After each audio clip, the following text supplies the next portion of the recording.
Caliente.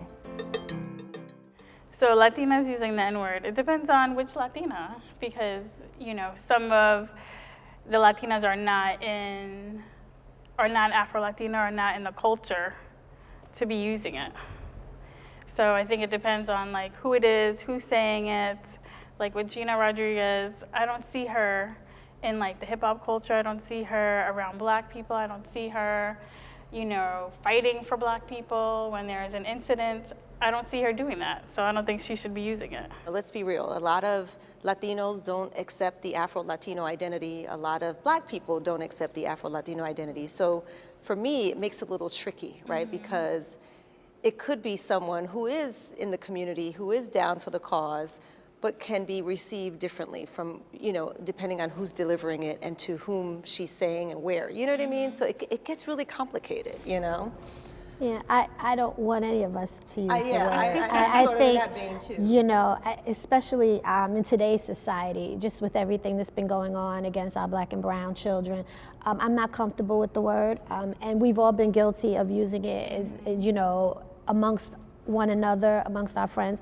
But I think as time moves on and as we see things such as Gina Rodriguez, a prime example, she's been in the press more than once saying things that have been deemed derogatory towards African Americans, and then you have to retract it. And then when you saw her apology, it's like, I'm not really sure when these apologies come out after people use this term, you know, whether you say ER at the end or A is unacceptable. Are they clear on what the apology is for and the significance of using that word, and even, you know, why it's hurt a community for so long and the derivative of it? I just, you know, I feel like we all need to do better, you know, in trying to just silence the N-word. I identify as a black Latina, so yeah, I certainly feel like I'm connected with the African American community, but if there's an African American voice that's telling us we should not be using this term, we shouldn't be using it, just pure respect of solidarity among people of color, and simply because we know, you know, well, some of us know the history and the hate that comes with it, you know. But it's again, it's very layered and very complicated. But doing like the devil's advocate, like Cardi B also uses it, and she's accepted because she was from the Bronx. She, you know, she's in the hood and like she's connected to black and brown, where some others aren't. And then it's in our songs, it's in like everyday talk for some people, depending on where you live. So sometimes, I know for me, sometimes it's a challenge not to say it amongst friends, as you mentioned. I don't want to hear the word used.